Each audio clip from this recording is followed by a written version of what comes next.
Hello everyone, welcome to ज्ञान अर्जुन। और आज के इस वीडियो में हम एग्जाम्स टिप्स के बारे में मैं आपको बताऊंगी। How to write the exam papers. आप एग्जाम में अपना पेपर किस तरह से लिखिए कि वो ज़्यादा इफेक्टिव रहे और ज़्यादा स्कोरिंग रहे, और वो सिली सिली मिस्टेक्स जो स्टूडेंट्स अक्सर करते हैं उसको अवॉइड करें। First one, read the question paper properly. ये तो बहुत ही ज़रूरी बात है कि आप अपने क्वेश्चन पेपर को बहुत अच्छे से पढ़िए। हो सके, ये मेरी पर्सनल है, ठीक है, कि हो सकते हैं अगर आप इंग्लिश मीडियम है तो एक बार उसको हिंदी में भी अगर लिखा है नीचे तो उसको पढ़िए। अगर आप हिंदी मीडियम के थोड़ा इंग्लिश में पढ़िए। उससे क्या होता है, क्लैरिटी ऑफ कंसेप्ट जो क्वेश्चन जो बोल रहा है उसका कंसेप्ट क्लियर हो जाता है स्टूडेंट्स के माइंड में, तो वो लिख सकते हैं। कभी कभी क्या होता है कि स्टूडेंट सोचते हैं कि सपोज कोठारी कमीशन, बस कमीशन देख के आंसर को फ्रेम करना शुरू कर देते हैं, और जब वो एग्जाम्स के बाहर आते हैं तो उनको पता चलता है कि कोठारी कमीशन के बारे में पूछा क्या था और वो लिख कर के आए हैं। तो ये गलतियां हम नहीं कीजिए, ये सिली सिली मिस्टेक्स हैं जो स्टूडेंट अक्सर कर देते हैं। प्री एजम्पशन की ये क्वेश्चन यही होगा, वो नहीं करना है। आपको क्वेश्चन को अच्छे से पढ़ना है। Second is first attempt the objective questions. आप अपने क्वेश्चन पेपर में कोशिश कीजिए कि जो ऑब्जेक्टिव क्वेश्चंस हैं उनको आप पहले अटेम्प्ट कर लें। इससे होगा क्या कि जो आपके ऑब्जेक्टिव के जो मार्क्स हैं वो फिक्स हो जाएंगे, ठीक है, आपको मार्क्स मिलेगा ही मिलेगा उसमें। और अगर जो बच्चे सोचते हैं कि लास्ट में ऑब्जेक्टिव कर ले, लेंदी लिखने, क्योंकि बीएड में तो लेंदी आपको लिखना ही होता है, उसके लिखने के उसमें वो भूल जाते हैं वो ऑब्जेक्टिव क्वेश्चंस भी कि उनको लिखना था। तो ये गलती नहीं कीजिए, तो आप पहले ऑब्जेक्टिव क्वेश्चंस को लिख लीजिए। थर्ड वन इज कि आप अब वो क्वेश्चन चुनिए जिसपे आपका कमांड है, ठीक है।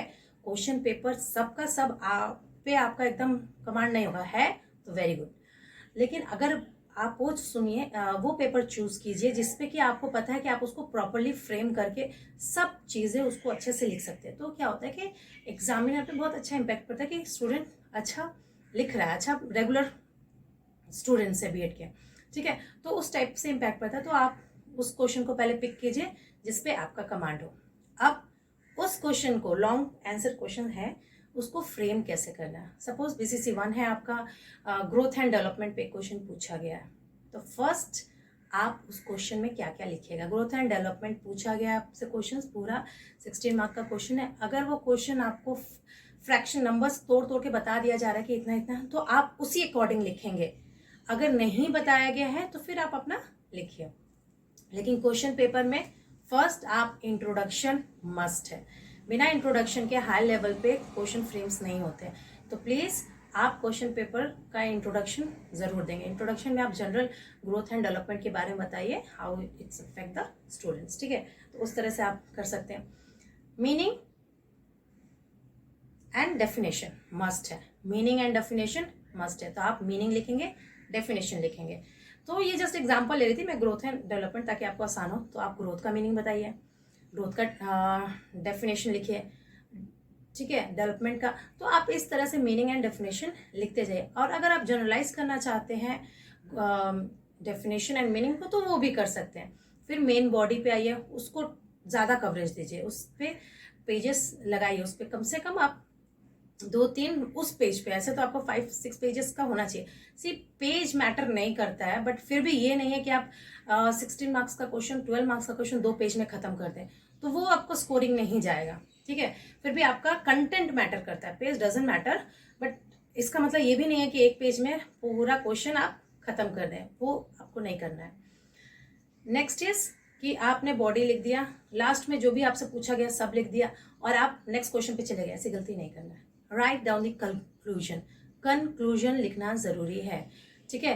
तो आप उस पूरे आंसर को कंक्लूड कीजिए, समावेश कीजिए, ठीक है, कि क्या बोल रहा है, तो आप पूरा उसको कंक्लूड कीजिए। Then switch to next question.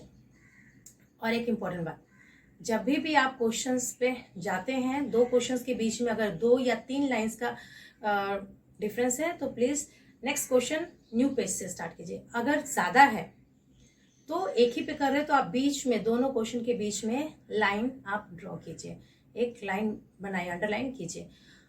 और इम्पोर्टेंट चीज कि हर क्वेश्चन पे आप अंडरलाइन जरूर करेंगे main points. Introduction underline, meaning underline, definition underline, main points underline importance, underline then conclusion, underline.